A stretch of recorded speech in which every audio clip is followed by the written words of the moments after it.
Marriage day পালন করতে কষ্ট হয় না, হ্যাপি বার্থডে পালন করতে কষ্ট হয় না, নিউ ইয়ার পালন করতে কষ্ট হয় না।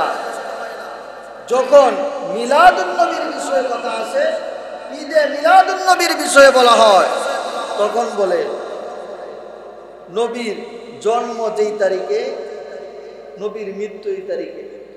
তো নবীর জন্মটা যদি আমাদের জন্য আনন্দ হয়, নবীর ইন্তেকাল ওয়াফাতটা এটা আমাদের জন্য কষ্ট। এরকম কথা অনেকেই বলে কি বলে না? হ্যাঁ বলে। الصلاة والسلام عليك يا حبيب الله. الصلاة والسلام عليك يا شافع المذنبين.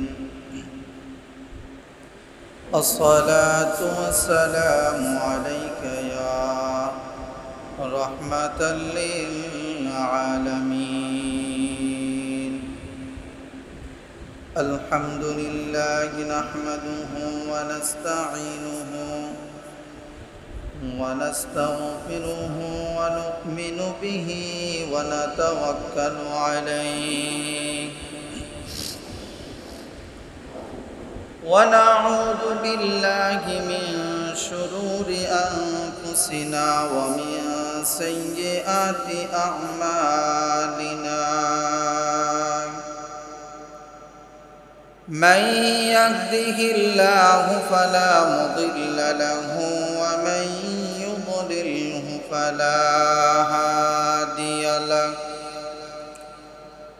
ونشهد أن لا إله إلا الله وحده لا شريك له.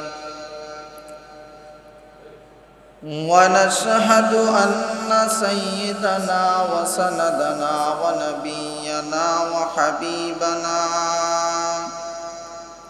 ومولانا محمدا عبده ورسوله. أما بعد فقد قال الله تبارك وتعالى في كلام المجيد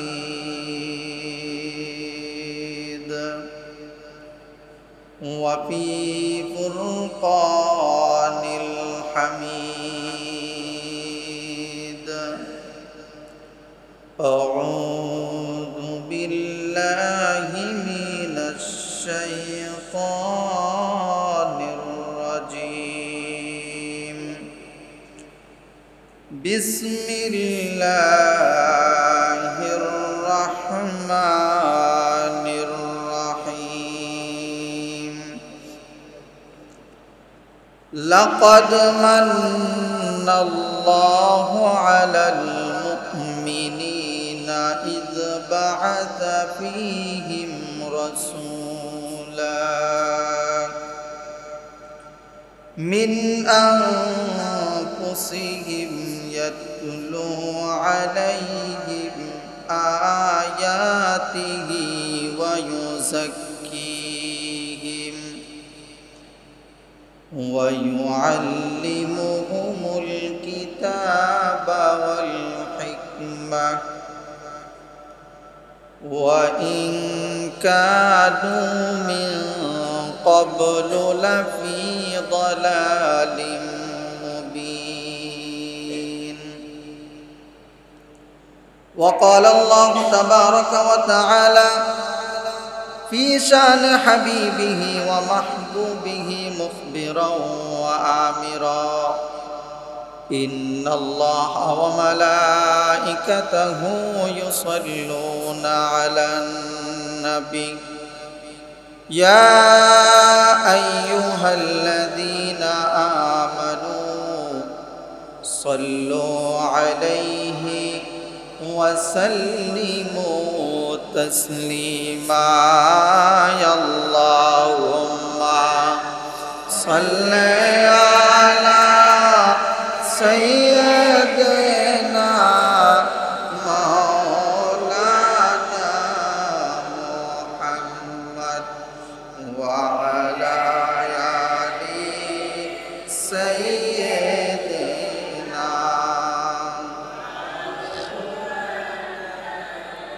محمد وعلى آل سيدنا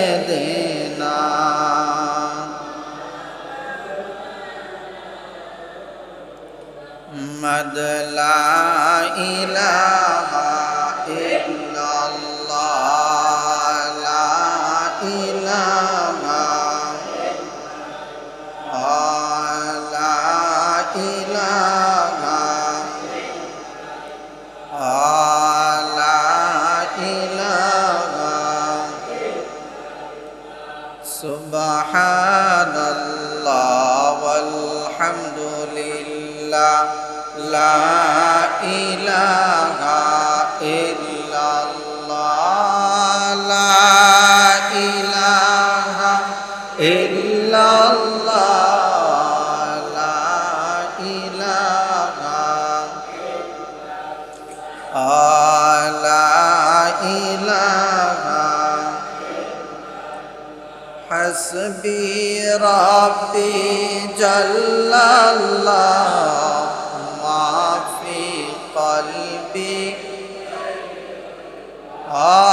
حسبي ربي جل الله ما في قلبي نور محمد صلى الله نور محمد صلى الله لا إله لا إله أمر الله الله الله لا إله أمر الله الله الله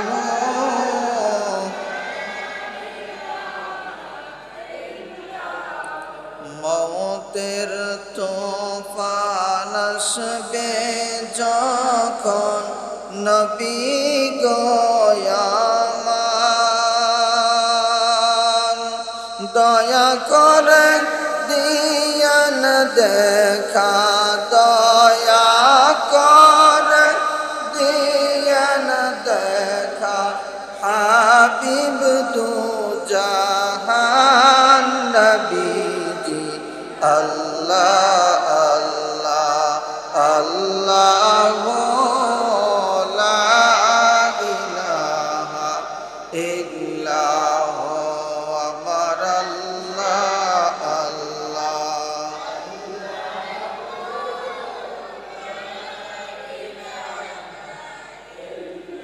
লা ইলাহা ইল্লাল্লাহ মুহাম্মাদুর রাসূলুল্লাহ সাল্লাল্লাহু আলাইহি ওয়া আলিহি ওয়াসাল্লাম। আলহামদুলিল্লাহ, মুআজ্জাজ মুকাররম সম্মানিত শ্রদ্ধাভাজন মুসল্লিয়ানে কারাম মুরব্বিয়ান আজম সমবয়সী যুবক ভাইয়েরা, পর্দানিশীন পর্দার আলের শ্রদ্ধিয়া সম্মানিত আবেদা সালেহা জাহেদা মা ও বোনেরা, আল্লাহ পাক রব্বুল আলামিনের দরবারে অসংখ্য গণিত শুকরিয়া আদায় করি যে মহান রব্বুল আলামিন আমাদেরকে সফর মাসের শেষ জুমাতে জুমার নামাজ আদায়ের লক্ষ্যে আল্লাহ পাকের ঘর মসজিদে আসার সুযোগ দিয়েছেন। এই জন্য মহান মালিক মহান মুনিবের দরবারে অন্তরের অন্তঃস্থল থেকে কালিমাত শুকর আদায় করি আলহামদুলিল্লাহ। লক্ষ কোটি দুরুদ ও সালাম পেয়ারা হাবিব সরওয়ারে দু আলম নূরে মুজাসসাম হুজুরে নূর সাল্লাল্লাহু আলাইহি ওয়াসাল্লামের কদমে, যেই নবীকে সৃষ্টি না করলে আপনাকে আমাকে আল্লাহ তাআলা সৃষ্টি করতেন না, ওই নবীর উম্মত বানিয়ে আল্লাহ তাআলা আমাদেরকে দুনিয়াতে পাঠিয়েছেন। এই জন্য আবারও দিল থেকে শুকরিয়াতন বলি আলহামদুলিল্লাহ। মুহতারাম হাজিরিন, আমি আজকের জুমায় পবিত্র কুরআনুল কারীম সূরাতুল আলে ইমরানের 164 নম্বর আয়াত আপনাদের খেদমতে তেলাওয়াত করেছি। আল্লাহ তাআলা যদি তৌফিক দেয়, এই আয়াতকে সামনে রেখে জুমার পূর্বে কিছু আলোচনা করব। মা তৌফিক ইল্লা বিল্লাহ। বিগত জুমায় আমরা ধারাবাহিক মিলাদ কিয়াম সম্পর্কে আলোচনা করেছি, এলমে গায়েব এলমে হাজির সম্পর্কে আলোচনা করেছি। আজকের আলোচনা হচ্ছে ঈদে মিলাদুন্নবী সম্পর্কে। যেহেতু আমাদের সামনে সফর মাস শেষ, সামনে আসতেছে রবিউল আউয়াল। যেহেতু রবিউল আউয়াল মাস নবীর জন্মের মাস, মিলাদের মাস, এই জন্য আমরা আজকের জুমায় আলোচ্য বিষয় নির্ধারণ করেছি পবিত্র কুরআনুল কারীম সূরাতুল আলে ইমরানের 164 নম্বর আয়াত। আল্লাহ তাআলা যদি তৌফিক দেয় এই আয়াতকে সামনে রেখে কিছু কথা বলবো। আল্লাহ পাক রব্বুল আলামিন বলেন, লাকাদ মান্নাল্লাহু আলাল মুমিনিনা ইয বা'আথা ফীহিম রাসূলা। আল্লাহ পাক রব্বুল আলামিন বলেন, নিশ্চয়ই আমি রব্বুল আলামিন তোমাদেরকে এত বড় দয়া করেছি যে তোমাদের মধ্যে থেকে একজনকে আমি আল্লাহ নবী হিসাবে দুনিয়াতে পাঠিয়েছি। আল্লাহ তাআলা আমাদের উপর কি করেছেন? দয়া করে, অনুগ্রহ করে। দয়াটা কেমন? তাফসীরের কিতাবে মুফাসসিরিনে কেরাম বলেন অতি বড় দয়া, যেটা সাধারণ কোনো দয়া না। আল্লাহ তাআলা অত্যন্ত মহাব্বত করে ভালোবেসে আমাদের মাঝে একজন রসুল পাঠিয়েছেন। লাকাদ মান্নাল্লাহু আলাল মুমিনিন ইয বা'আথা ফীহিম রাসূলাম মিন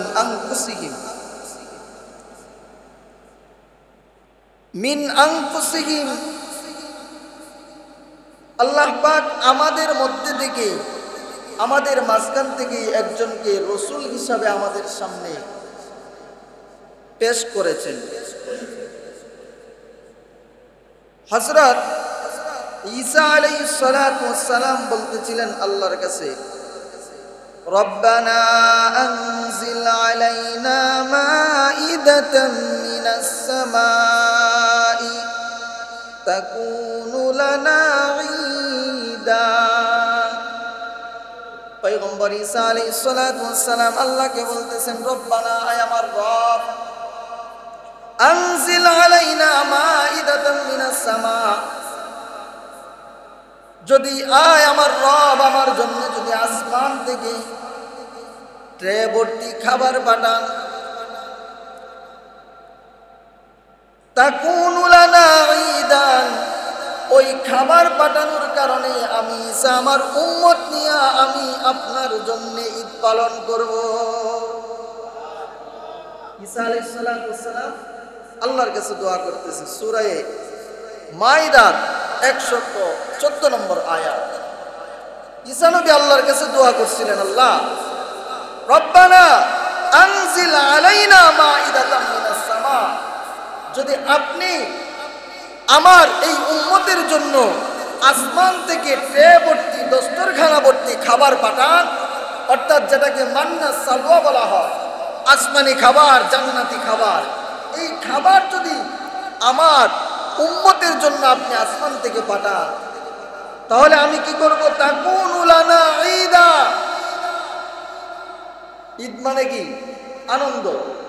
অনেকেই বলে যে ঈদ দুইটা, ঈদুল ফিতর, ঈদুল আজহা, রোজার ঈদ আর কুরবানির ঈদ। আল্লাহ কোরআনে বলতেছে, ঈসা আলাইহিস সালাতু ওয়াস সালাম আল্লাহকে বলতেছেন, আল্লাহ, দোয়ার মাঝে আমার উম্মতের জন্য যদি আপনি আসমান থেকে খাবার পাঠান, ওই খাবার পাঠানোর শুকরিয়া আদায়ের জন্য আমি ঈদ পালন করব। খাবারের জন্য যদি ঈদ পালন হয়, আল্লাহ তাআলা পবিত্র কুরআনুল কারীমে বলেন, লাকাদ মান্নাল্লাহু আলাল মুমিনিন, আমাদের প্রতি আল্লাহ দয়া করছেন। আল্লাহ পাক রব্বুল আলামিন আমাদেরকে দুই হাত দিয়া বলে নাই আমাদের উপর দয়া করেছেন, দুইটা চোখ দিয়া বলে নাই আমাদের উপর দয়া করেছেন, দুইটা কান দিয়া বলে নাই আমাদের উপর দয়া করেছেন, এত সুন্দর দেহ দিয়া বলে নাই আমাদের উপর দয়া করেছেন। আসমান দিয়েছেন, আসমান দিয়ে আল্লাহ বলে নাই আমাদের উপর দয়া করেছেন। এত সুন্দর ব্রহ্মমণ্ডল জমিন দিয়েছেন, জমিন দিয়ে আল্লাহ বলে নাই আমাদের উপর দয়া করেছেন। আল্লাহ বলেন লাকাদ মান্নাল্লাহু আলাল মুমিনিন ইয বা'আতা ফীহিম রাসূলা, আমি আল্লাহ রাব্বুল আলামিন তোমাদের উপর অতি বড় দয়া করেছি যে তোমাদের মাঝে আমি রব্বুল আলামিন একজন নবী পাঠিয়েছি, রাসূল পাঠিয়েছি। তাহলে আল্লাহর অনুগ্রহ ছিল রাসূল পাঠানোটা। আর ঈসা আলাইহিস সালাতু ওয়াস সালাম অনুগ্রহ আর দয়া চাইছিল খাবার, যে আমাকে আপনি খাবার দেন, আমি এই খাবারের খুশিতে আমি ঈদ পালন করব। তো ঈসা নবী যদি খাবারের খুশিতে ঈদ পালন করতে পারে, সাইয়্যিদুল মুরসালিন, শফিউল মুযনিবিন, রহমতে দু আলম, সরওয়ারে দু জাহান, হাবিবে কিবরিয়া, নূরে মুজাসসাম, হুজুরে নূর সাল্লাল্লাহু আলাইহি ওয়াসাল্লামের আগমনে ঈদ পালন করা যাবে না? যাবে না? 2 নম্বর, ইমাম কাস্তালানী রহমাতুল্লাহি আলাইহি যার মৃত্যু হয়েছে 900 হিজরিতে, এখন চলে 1448 হিজরি। তাহলে 1400 থেকে যদি 900 বাদ দেন কত থাকে? প্রায় আজ থেকে 550 বছর, 550 বছর আগে ইমাম কাস্তালানী রহমাতুল্লাহি আলাইহি বলেন, ফারহানাল্লাহু ইমরান ইত্তাখাযাল লায়ালিন শাগরি মাউলিদিন মুবারাকান ঈদা। ইমাম কাস্তালানী রহমাতুল্লাহি আলাইহি আজ থেকে 550 বছর আগে বলেন, শাগরু মাউলুদিন নবী সাল্লাল্লাহু আলাইহি ওয়াসাল্লাম মুবারাকা ঈদা। নবীজির জন্মটা, নবীজির মিলাদ, নবীজির মাউলুদ, এটা তামাম উম্মতের জন্য ফারহানাল্লাহু, স্বয়ং আল্লাহর কাছেও ওই দিনটা ছিল ঈদের দিন। সুবহানাল্লাহ। হযরত ইমাম ইবনে হাজার আসকালানী রাহমাতুল্লাহি আলাইহি, যাকে হাদিসের জগতে মুহাদ্দিস বলা হয়তো, শাইখুল ইসলাম ইবনে হাজার আসকালানী রাহমাতুল্লাহি আলাইহি উনি বলেন, আইয়ামু ইনদা আযমু বিবুরুজিন নবীর রাহমা। নবী করিম সাল্লাল্লাহু আলাইহি ওয়াসাল্লাম দুনিয়াতে আগমন করাটা এটা ছিল তামাম দুনিয়াবাসীর জন্য রহমত। নবীজির আগমনটাই কি তামাম দুনিয়ার জগতের জন্য রহমত।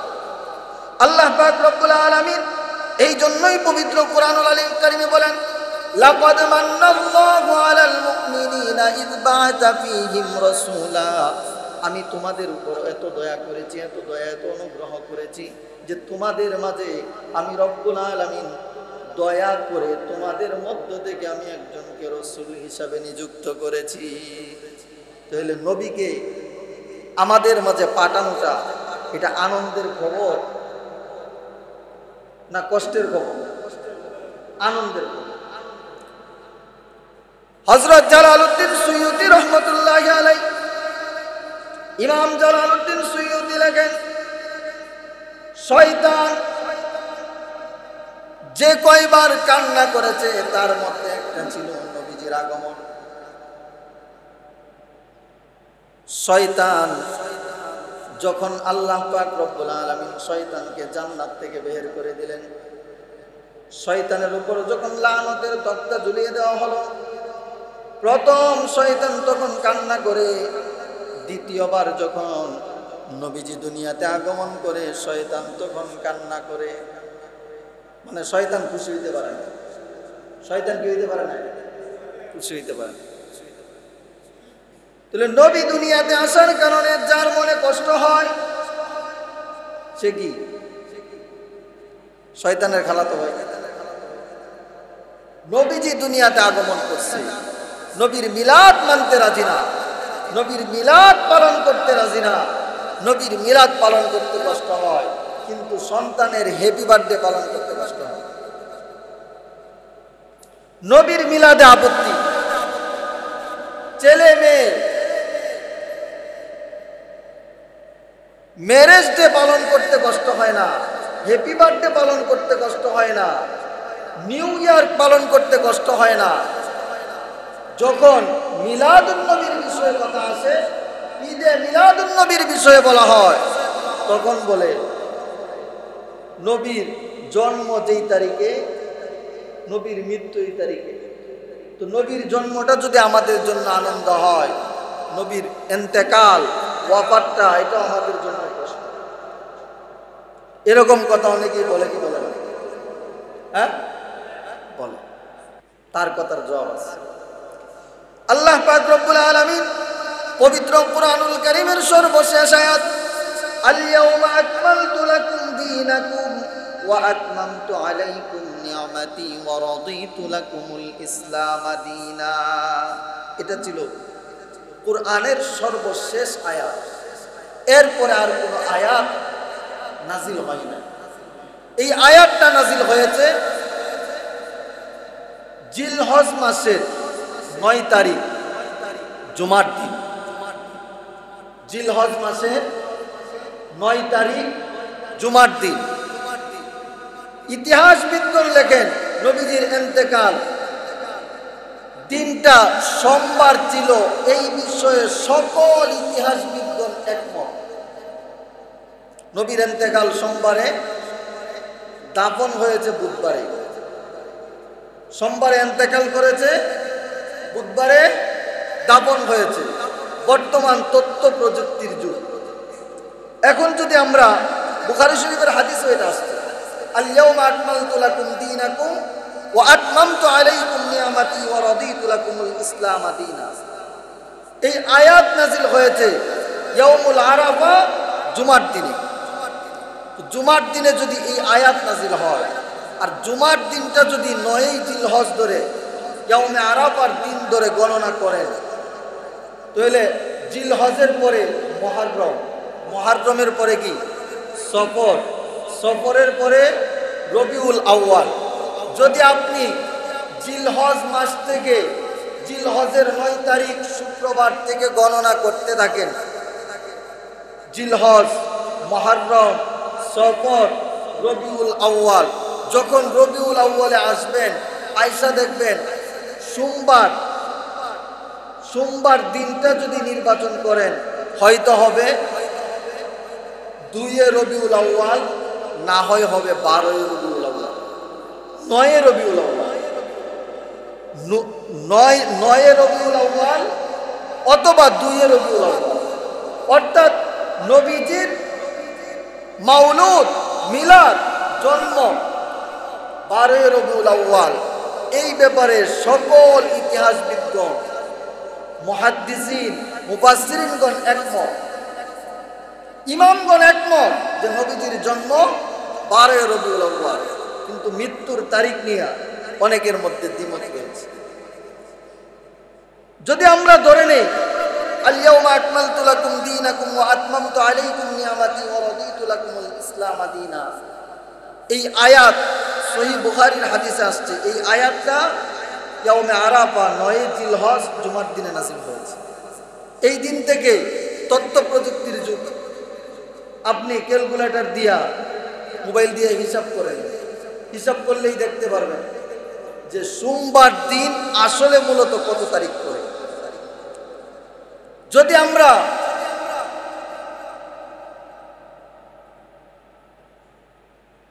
ঈদে মিলাদুন নবী সাল্লাল্লাহু আলাইহি ওয়াসাল্লাম উদযাপন করা, ঈদে মিলাদুন নবী পালন করা, এটা ইমানদারের, মুমিন মুসলমান মুত্তাকিদের একটা ইমানি দায়িত্ব। এখন বলবেন যে হুজুর ঈদে মিলাদুন নবী তো নবীজির মিলাদ পালন করেছেন। হাদিস শরীফে বিভিন্ন রিওয়ায়াতে যেটা পাওয়া যায়, নবী করিম সাল্লাল্লাহু আলাইহি ওয়াসাল্লাম জীবনে একবার দুম্বা জবাই করে নবীজির মিলাদ পালন করেছেন। সুবহানাল্লাহ। বাকি সময় নবী করিম সাল্লাল্লাহু আলাইহি ওয়াসাল্লাম নামাজের মাধ্যমে, সালাত সাজদার মাধ্যমে, সিয়ামের মাধ্যমে, দান সদকার মাধ্যমে, তেলাওয়াতের মাধ্যমে নবীজির মিলাদ নিজে পালন করেন। সাহাবায়ে কেরাম রিদওয়ানুল্লাহি তাআলা আলাইহিম আজমাইন যারা ছিলেন তারাও নবীজির মিলাদ পালন করেছেন নামাজের মাধ্যমে, কাসসুজুদ সাজদার মাধ্যমে, তিলাওয়াতুল কুরআন, কোরআন তেলাওয়াতের মাধ্যমে, ওয়াল লুহইয়া এবং বিভিন্ন আবৃত কবিতা, শেয়ার, বিভিন্ন বাক্যর মাধ্যমে নবীজির মিলাদ সাহাবায়ে কেরাম পালন করেছে। নবী করিম সাল্লাল্লাহু আলাইহি ওয়াসাল্লাম যখন মক্কা ছেড়ে মদিনায় যায়, যাওয়ার পরে দেখে মদিনার মানুষ, মদিনার ইহুদিরা 10ই মুহররম রোজা রাখে। মুহররমের 10 তারিখ কি করে রোজা রাখে। নবীজি ইহুদিদেরকে জিজ্ঞেস করলেন, তোমরা 10ই মুহররম কেন রোজা রাখো? ইহুদিরা বলল, ইয়া রাসূলুল্লাহ, আল্লাহ পাক রব্বুল আলামিন আমাদের নবী হযরত মূসা কালিমুল্লাহকে ফেরাউনের এই গৃহ কষ্ট থেকে আল্লাহ তাআলা মূসা কালিমুল্লাহকে মুক্তি দিয়েছিলেন। মূসা কালিমুল্লাহকে নীল নদের দরিয়ার এই পার থেকে ওই পারে যখন আল্লাহ তাআলা মুক্তি দিয়েছিলেন, এই শুকরিয়ার জন্য আমরা সকল ইহুদিরা 10ই মুহররম আমরা রোজা পালন করি। মূসা নবীকে মুক্তি দিয়েছেন কয়বার? একবার। ফেরাউনের জুলুম থেকে মূসা আলাইহিস সালাতু ওয়াস সালামকে মুক্তি দিয়েছেন কয়বার? একবার না বারবার? একবার। 12টা গোত্র একসাথে দরিয়া পার হয়ে গেছে, আল্লাহ তাআলা তাদেরকে মুক্তি দিয়ে দিয়েছে। মূসা কালিমুল্লাহ উম্মত ফেরাউনের কবলের হাত থেকে, জালেমের হাত থেকে বেঁচে গেছে। এই শুকরিয়া আদায়ের জন্য তারা কি করবে? 10ই মুহররম রোজা রাখে। এখন আমাদের যুগের আলেমদেরকে যদি জিজ্ঞেস করা হয় যে 12ই রবিউল আউয়াল আমার নবীর জন্ম, আমার নবীর মিলাদ, এই জন্য আমি মিলাদ পালন করি, বলবে বেদাত, বেদাত, বেদাত। মূসা আলাইহিস সালাতু ওয়াস সালামকে যদি একদিন একবার ফেরাউনের জুলুম থেকে মুক্তি দেওয়ার কারণে মূসা নবীর উম্মতেরা যদি রোজা রাখতে পারে, আল্লাহর হাবিব সাল্লাল্লাহু আলাইহি ওয়াসাল্লাম বলেন, নাহনু আহাক্কু বিওয়ালিদি মূসা। ও আমার উম্মতেরা শুনো, মূসা নবীকে আল্লাহ তাআলা ফেরাউনের জুলুম থেকে মুক্তি দেওয়ার কারণে ইহুদিরা যেমন রোজা রাখার হকদার, আমার ভাই মূসা, আমিও তার শুকরিয়া আদায়ের জন্য আমি নবীও হকদার। বেদাত বলে নাই। আর মিলাদুন নবী পালনের কথা হইলে কার মধ্যে সুলতানি শুরু হবে, এইটা পালন করা যাবে না, সব যাবে। কিন্তু মিলাদুন নবী, মিলাদের বিষয়ে আসলে যত সুলতানি আর যত অ্যালার্জি আছে তার শুরু হয়। ওই যে ডায়াবেটিসের রোগীর মতো, ডায়াবেটিসের রোগী যেমন চিনি ছাড়া চা, এমন কিছু ডায়াবেটিস রোগে আক্রান্ত ইমানদার আছে যাদের ইমানের মধ্যে ডায়াবেটিস, তারা মিলাদুন নবী, ঈদে মিলাদুন নবী শুনলে তাদের শরীরেও ডায়াবেটিস শুরু হয়। আমি সহজে বলি যে ওয়াহাবি কারা, যারা ডায়াবেটিস আক্রান্ত, তারা মিষ্টি পছন্দ করে না। কারণ আমরা যারা মিলাদ করি, আমরা যারা কিয়াম করি, আমরা যারা ইশকে মুস্তাফা পালন করি, আমাদের যাদের অন্তরে হুব্বে রাসূলের মহব্বত আর প্রেম আর ভালোবাসা আছে, আমরা মিলাদের পরে মিষ্টি খাই কি খাই না? তো মিষ্টি খাওয়াটাও তো সুন্নাত। মিষ্টি খাওয়াটা কি সুন্নাত। নবীজি মিষ্টি পছন্দ করতেন, নবীজি মিষ্টি খাইতেন, তাদের কাছে এই জিনিসটা ভালো লাগে।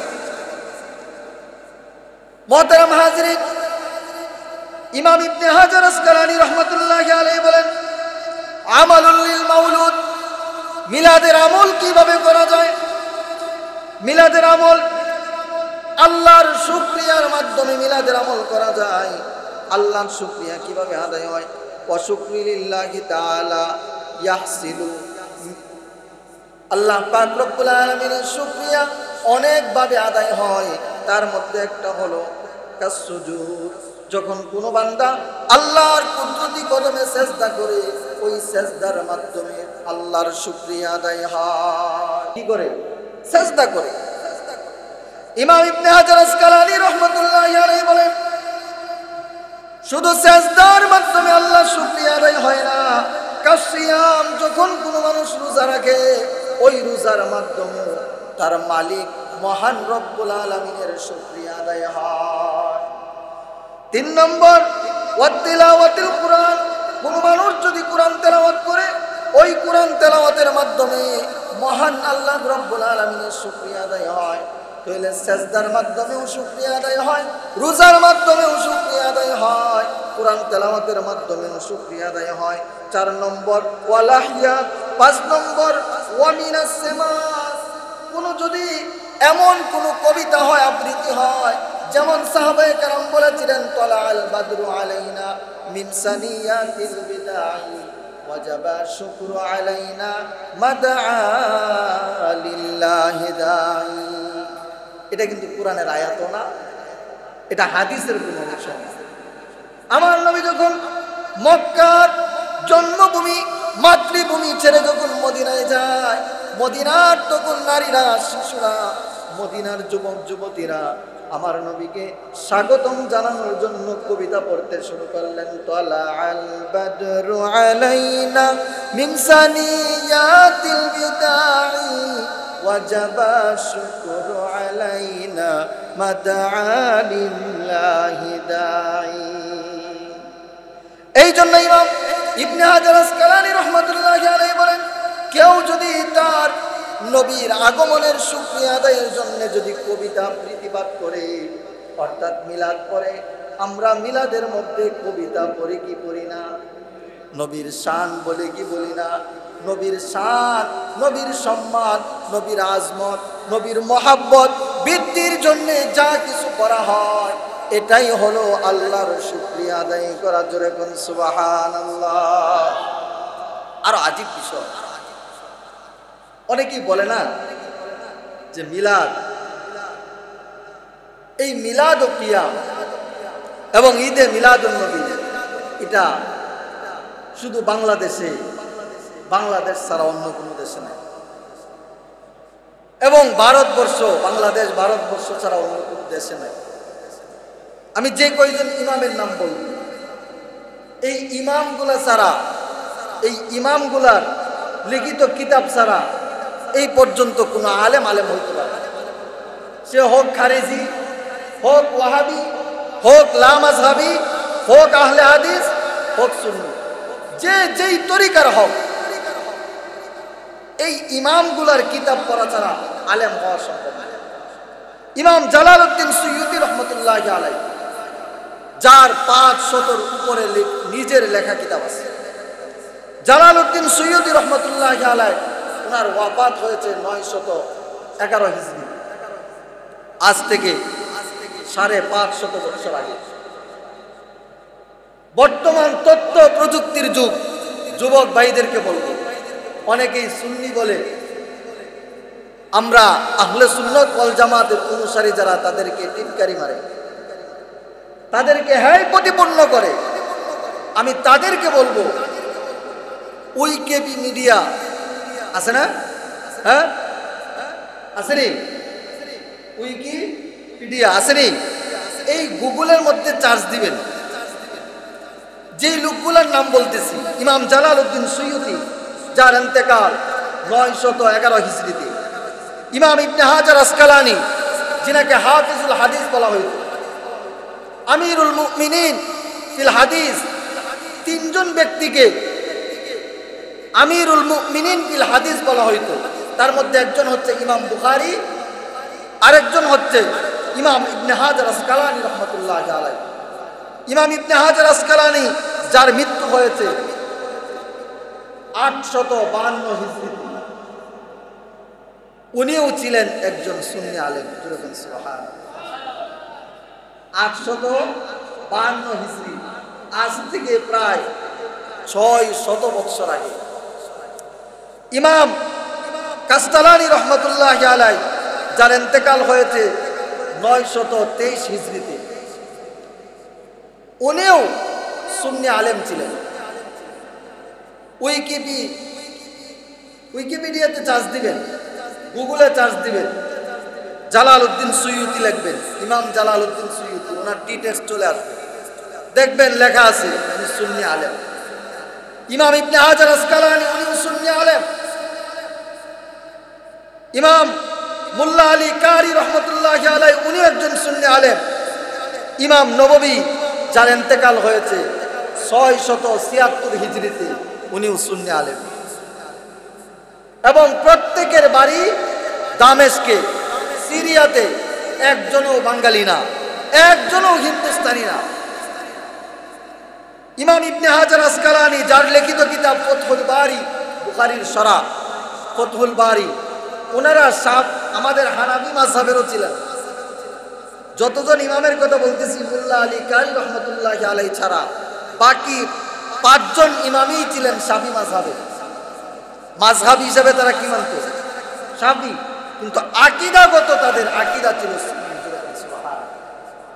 আর আহলে সুন্নাত ওয়াল জামাত এমন একটা দল, আল্লাহ রাসূল সাল্লাল্লাহু আলাইহি ওয়াসাল্লাম হাদিস শরীফে বলেন, সাহাবায়ে কেরামকে বলতেছেন, হে আমার সাহাবীরা, আমার উম্মতের মধ্যে 73 দলে বিভক্ত হবে। সাহাবীরা তো ভয় পেয়ে গেল। তখন নবীজি কে সাহাবীরা জিজ্ঞেস করলেন, ইয়া রাসূলুল্লাহ, 73 দল হবে, তাহলে কোন দলটা সঠিক হবে? আল্লাহ রাসূল সাল্লাল্লাহু আলাইহি ওয়াসাল্লাম বলেন, মা আনা আলাইহি ওয়া আসহাবিহি, যারা আমি এবং আমার সাহাবেদেরকে মহব্বত করবে, ভালোবাসবে, তাদেরকে অনুসরণ করবে, অনুকরণ করবে, আওলাদ রাসূলকে মহব্বত করবে, তারাই হলো জান্নাতি দল। যেরকম সুবহানাল্লাহ। আরেক হাদিসে আসছে, ওয়া হুম আহলে সুন্নাত ওয়াল জামাত, আমরা আহলে সুন্নাত ওয়াল জামাত যারা, যে আকীদা যারা পোষণ করি আহলে সুন্নাত ওয়াল জামাত, আমাদের দলটা মদিনার দল। আমাদের দল কোনো পাহাড়ের উপর সৃষ্টি হয়েছে না। আমাদের দল কোনো দেশের টাকা খায়া, কোনো দেশের দালালি করে না। আমাদের দল মদিনা ওয়ালার দল, মদিনা কামলি ওয়ালার পাগল, এরাই হচ্ছে সুন্নি জামাত। আর জগৎ বিখ্যাত যত ইমাম ছিলেন, সকল ইমামরাই সুন্নি মতাদর্শে বিশ্বাসী ছিলেন। সুবহানাল্লাহ। এই জন্য যারাই সুন্নি মতাদর্শে বিশ্বাসী, তাদের করণীয় হলো আগামী 5ই সেপ্টেম্বর পবিত্র ঈদে মিলাদুন নবী সাল্লাল্লাহু আলাইহি ওয়াসাল্লাম, এই ঈদে মিলাদুন নবী পালন করার দরকার আছে না নাই? নবীর জন্মে বেজার হয়েছিল কে? নবীর জন্মে বেজার হয়েছিল কে? শয়তান। আল্লাহ তাআলা পবিত্র কুরআনুল কারীমে আরেক আয়াতে বলেন, ওয়াযকুর নি'মাতাল্লাহি আলাইকুম ইয কুনতুম আ'দাআন ফাআল্লাফা বাইনা কুলুবিকুম ফাআসবাহতুম বিনি'মাতিহি ইখওয়ানা। আল্লাহ তাআলা বলেন, ওয়াযকুর নি'মাতাল্লাহ, তোমরা আল্লাহর ওই নিয়ামতকে স্মরণ করো যেই নিয়ামতের মাধ্যমে আল্লাহ তাআলা তোমাদের 2 দলের মাঝের ফিতনাকে আল্লাহ তাআলা মিটিয়ে দিয়েছিলেন। তাফসীরে রুহুল বায়ানে লেখেন, 2 দলের ফিতনা বলতে আরবের 2 গোত্রের মধ্যে ঝগড়া ছিল। এক দল আর এক দলকে মানত না। আরবের লোকেরা মারামারি, কাটাকাটি, হানাহানিতে ব্যস্ত ছিল। আল্লাহ রব্বুল আলামিন ওই যুগের মধ্যে বাসবাহতুম বিনি'মাতিহি ইখওয়ানা, এমন একজন ব্যক্তিকে আরবের জমিনে পাঠিয়েছেন যার মাধ্যমে সকলের দ্বন্দ্ব সমাধান হয়ে গেছে। তিনি হলেন আমার আপনার নবী রাহমাতাল লিল আলামিন। একজন, উনি হলো আমার আপনার জন্য নিয়ামত। আর ওই নিয়ামতের শুকরিয়া আদায় করার দরকার আছে না নাই? যদি শুকরিয়া আদায় ঈদে মিলাদুন নবী আমি আপনি আমরা সবাই পালন করব তো ইনশাআল্লাহ। আল্লাহ তাআলা আমাদের প্রত্যেকের অন্তরে ঈদে মিলাদুন নবীর প্রেম, ভালোবাসা আমাদের প্রত্যেকের অন্তরে দান করুক। এবং আমৃত্যু সুন্নিয়তের উপর থেকে আহলে সুন্নাত ওয়াল জামাতের উলামায়ে কেরাম আল্লাহর ওলিদের পরশে থেকে আমাদের জীবন যৌবনকে আল্লাহ তাআলা ধন্য করুন। সকলে বলে আমিন। সুন্নিয়াতের প্রচারের স্বার্থে ভিডিওটি লাইক, কমেন্ট ও বেশি বেশি শেয়ার করুন। আমাদের সাথেই থাকুন।